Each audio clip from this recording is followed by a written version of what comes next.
Assalamu alaikum wa rahmatullahi wa barakatuh. Welcome everyone in today's class for the third intermediate grade. Our textbook is Super Goal 6 and today we have enrichment number 4. It will be presented by me, teacher Mazen Harbi, and the sign language by Mr. Fawaz Al-Agil. So let's begin.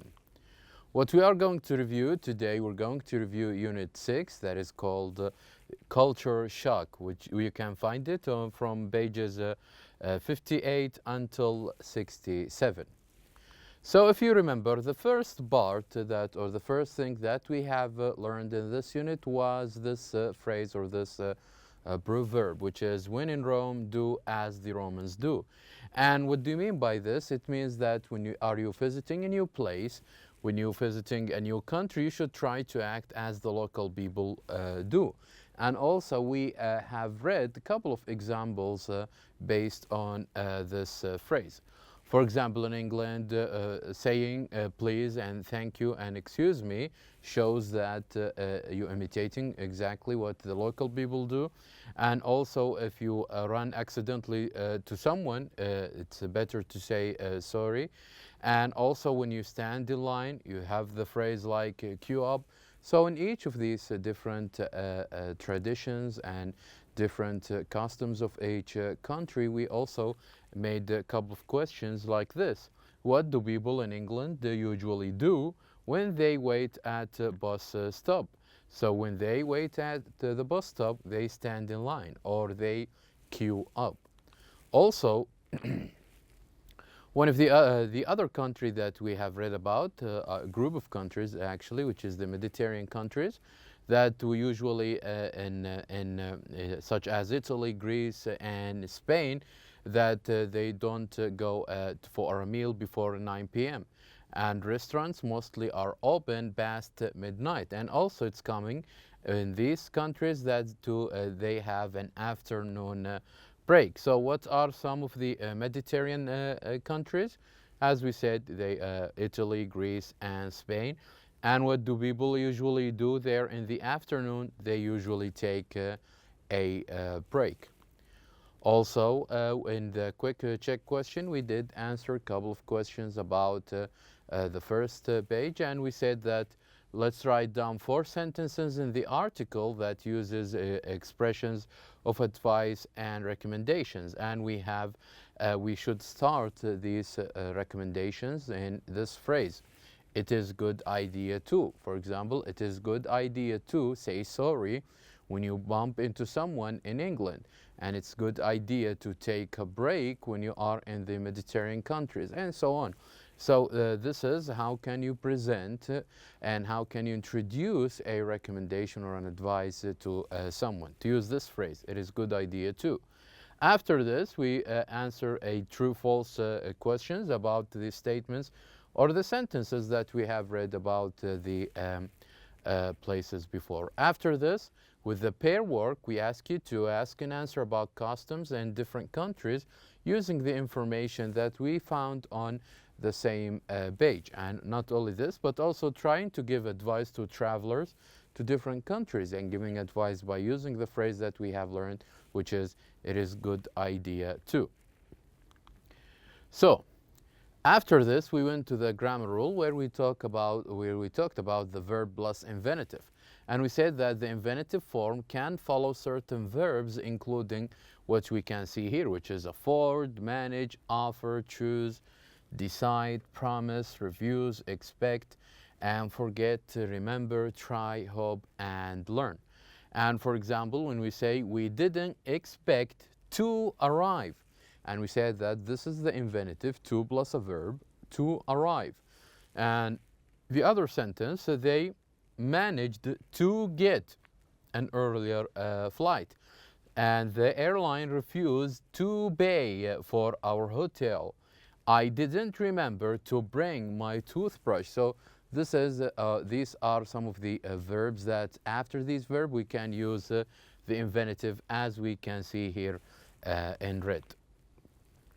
And also some of them, yes, can be followed by gerunds, as we can see on Unit 4. So also we learn some of the expressions of advice with infinitives, like for example, try to be on time, Remember to bring your notebook. Make sure to do your homework. So these are expressions entailing advice, and we use in these expressions the infinitive to plus a verb, as we can see here. And about gerund, we said that we form gerund by adding an ing to a verb. By adding an ing to a verb. And as you can see here, learning is fun. So gerund, as we learned, that sometimes work as subjects in sentences, as we can see here. After this, we did have an exercise about making sentences, and we use the infinitive. So as you can see, we did have two parts, and we need to join this part by making sentences and making sure to use the infinitive, as we can see here. So this phrase, good idea, the verb follow, and local custom. So we said that it is good idea to follow local customs, and the same goes like this. We number two, for example, we managed to get seats on the crowded bus. So it will be like this: we managed to get seats on the crowded bus. So these were the answers of the first exercise on that grammar rule. After this, we had another exercise to complete the following sentences with infinitive using the information in the articles that we can find on page 58 and 59. So as you can see here, these are the sentences completed to make an advice. After this, to look at the photos, we had another exercise where you look at the photos and tell your opinion about what do you think that is polite or not polite, and what is the right or wrong thing to do in the other country. And if you want to present this, if you want to express this, you can start by saying it is polite for businessmen to shake hands, or shaking hands is polite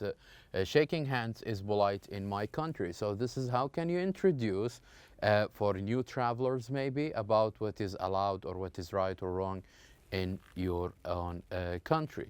So here also the other examples that we have did or we have practiced in the last time. And also with D, we completed the sentences with the correct form of the infinitive or gerund. And we did, and we stressed the importance of reviewing the list of the verbs that can be followed by gerunds in Unit 4. So these were the answers of exercise D. After this, we went to language in context, where we discussed with partner how people handling the following situation in your country. And we have expressed the sentences like this: standing in line to catch a bus is common. So we have talked about this, about different scenarios and how can we express them here in our own country. So we can say it is common to stand in line, or it is common standing in line to catch a bus, or it isn't common for people to stand in line to catch a bus. So as you can see here, for the first one we use gerund, and for the second one we use the infinitive. So you have you can use both of them as well. Also, we continue this by doing the following exercises. After this, we went to a listening exercise where I ask you to listen to advise about traveling to the United States, and then after you listen, then you have to write either true or false statements about the statements that appear. And these were the answers of this listening exercise, as we have learned from the last time.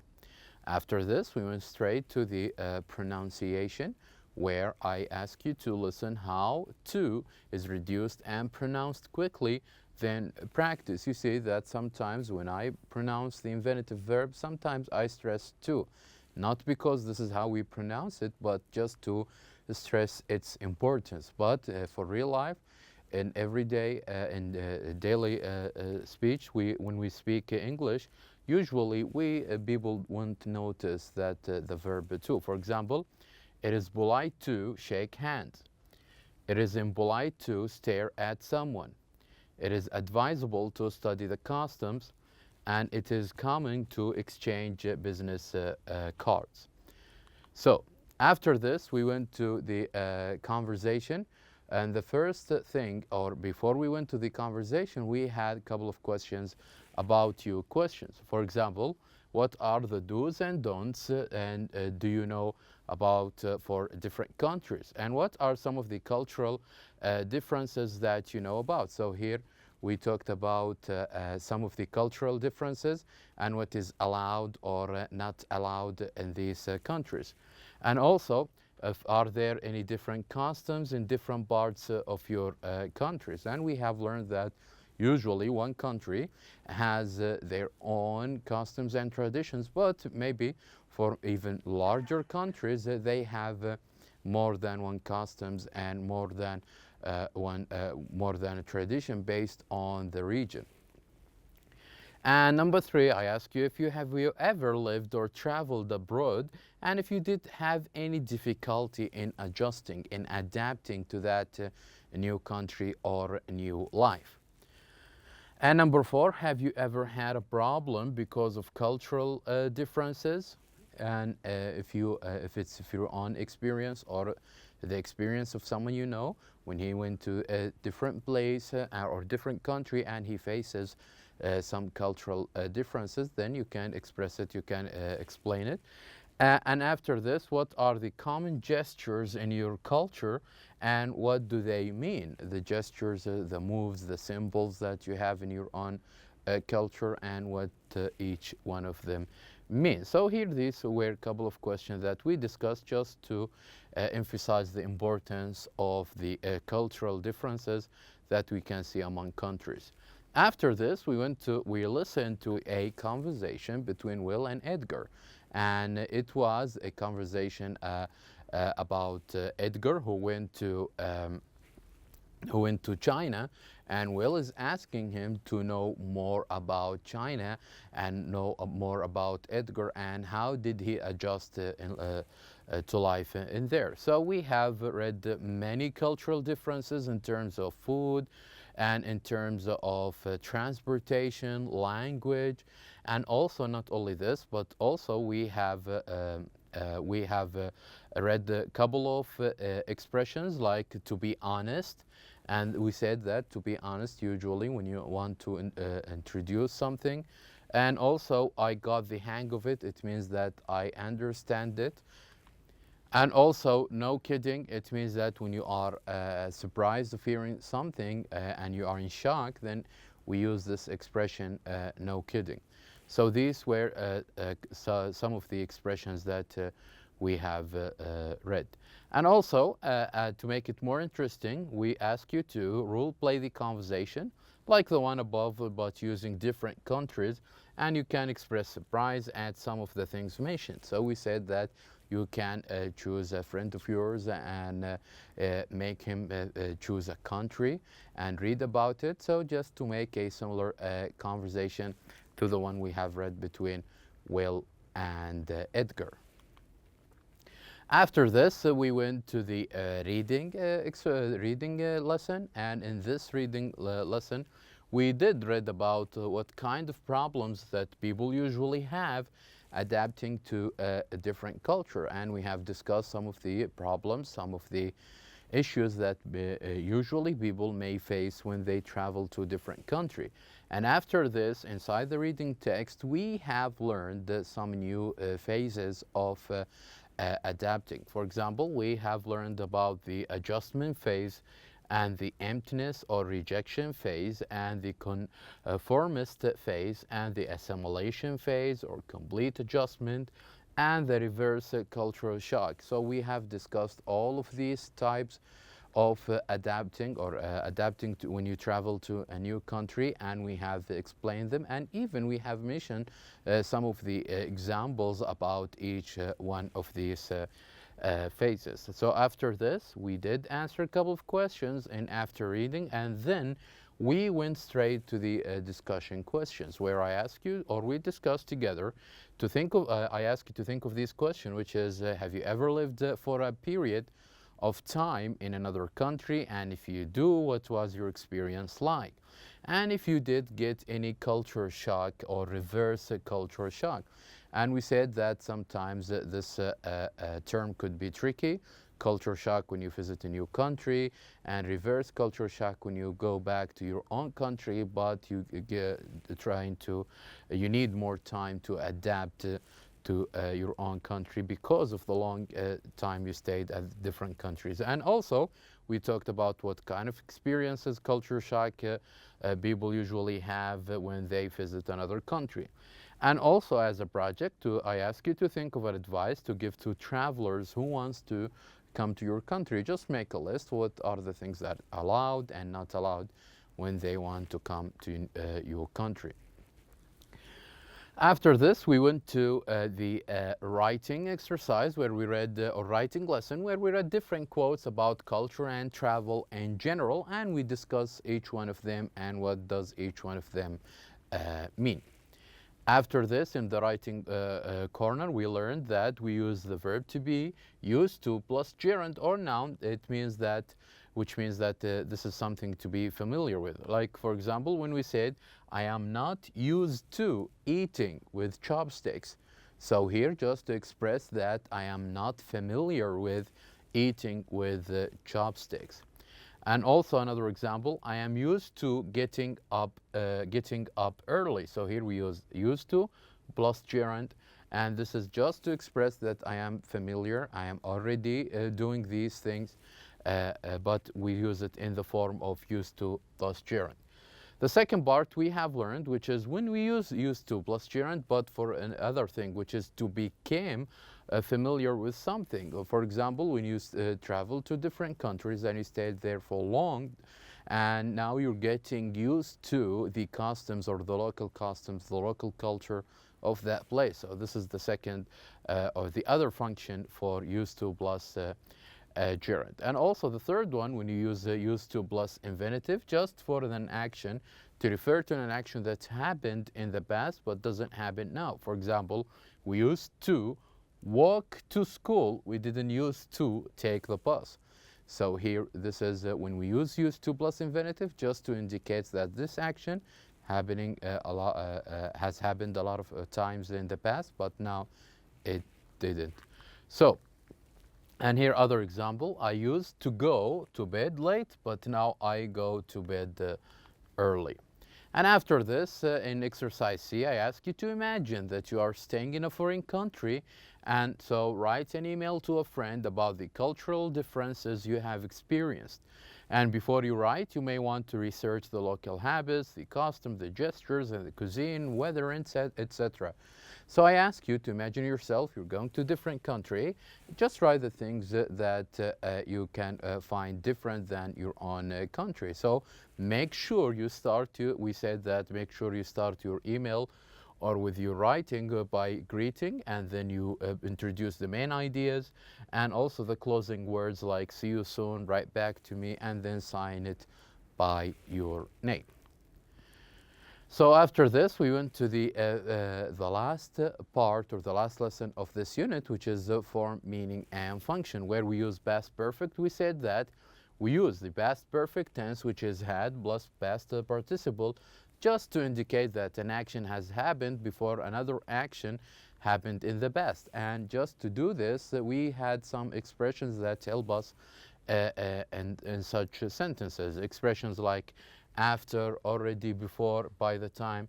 So for example, by the time we got to the airport, our flight had already left. So the first action has happened here is this one, that our flight had already left.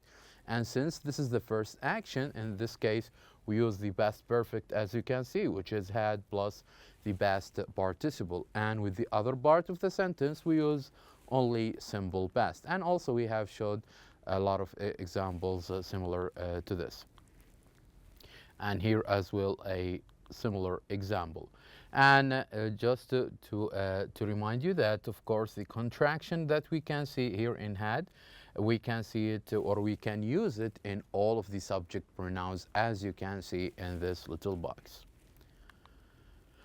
And after this, we did answer a couple of questions about the past perfect, as you can see. And we said that what is important that you know what is the first action that has happened. And when you know that this is the first action, then in this case, you use the past participle, which is had plus the past participle.